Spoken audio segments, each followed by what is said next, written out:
72% of farmers in your country are white. If they flee, do you feel that maybe the economy could collapse? You may not have a gap to fill in those people that we replace those farmers. You know, I'd like my Minister of Agriculture, who is white, who comes from an opposition party to mine, who's joined my government and my invitation to address this very issue, including the question that you've just raised.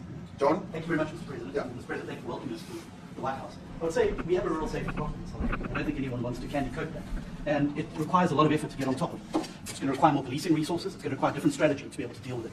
But certainly the majority of South Africa's commercial and smallholder farmers really do want to stay in South Africa and make it work. And I've just come from the largest agricultural show in the Southern Hemisphere with organized agriculture and farmers, and the majority of them want to stay. But they too, they have a memorial to those who died as a result of farm attacks. And as the Minister of Agriculture, it is something that I'm particularly exercised with my colleagues at police and my colleagues in the justice cluster to start making farm attacks and stock theft a priority crime.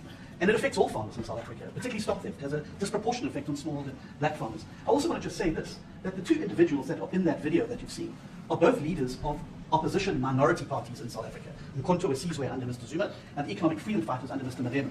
Now the reason that my party, the Democratic Alliance, which has been an opposition party for over 30 years, chose to join hands with Mr. Ramaphosa's party was precisely to keep those people out of power.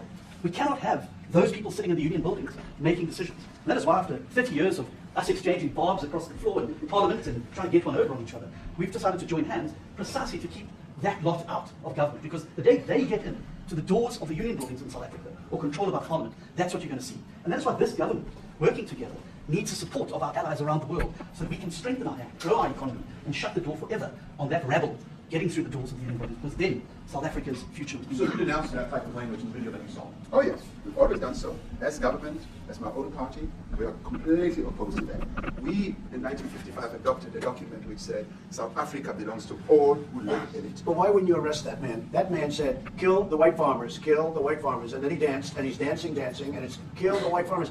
I think, I'm not sure, but I think if somebody got up in Parliament and started saying kill a certain group of people, that he would be arrested very quickly.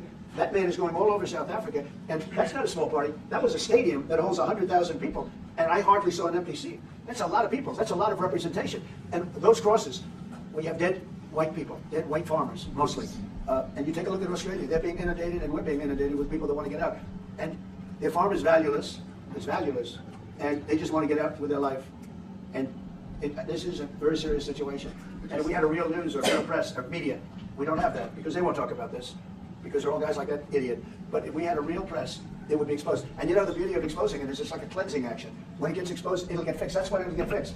But people don't talk about it. And I'll tell you who's talking about the thousands of people that are fleeing South Africa right now.